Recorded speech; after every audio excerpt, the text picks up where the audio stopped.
বিজয় হাজারে ট্রফির একটা ম্যাচে মিরাক্কেল হয়ে গেল এবং এই ভয়ঙ্কর ভারতীয় ব্যাটার ভেঙে ফেলল সব ওয়ার্ল্ড রেকর্ড এবং করে ফেলল দ্রুততম সেঞ্চুরি ওডিআই ম্যাচে এবং খেলে ফেলল মাত্র 21 বলে 115 রানের বিস্ফোরক ইনিংস। আর এই বিধ্বংসী ইনিংস খেলেই আলোড়ন সৃষ্টি করলো পুরো ক্রিকেট জগতে।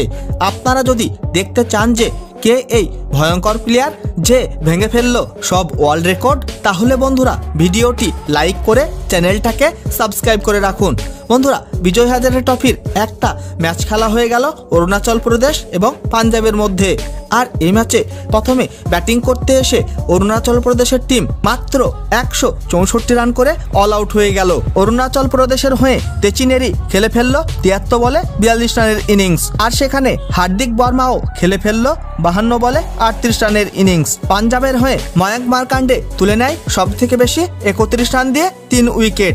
আর সেখানে অশ্বিনী কুমারও তুলে নেয় 37 রান দিয়ে 3 উইকেট। কিন্তু বন্ধুরা, এই রান তাড়া করার জন্য যখন মাঠে আসে পাঞ্জাবের টিম, তারপর অভিষেক শর্মা মাত্র 7 বলে 10 রান করে আউট হয়ে প্যাভিলিয়নে ফিরে যায়।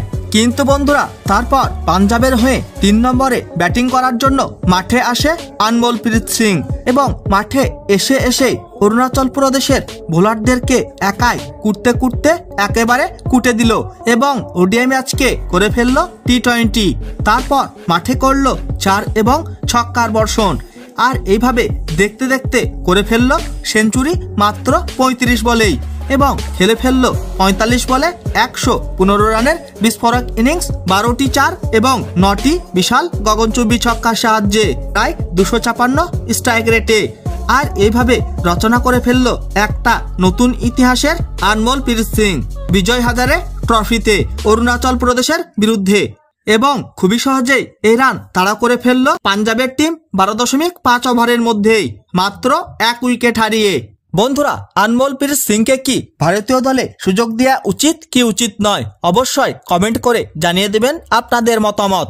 বন্ধুরা, ভিডিওটি শেষ পর্যন্ত দেখার জন্য ধন্যবাদ জানাই। তাহলে দেখা হবে নেক্সট কোনো ভিডিওতে।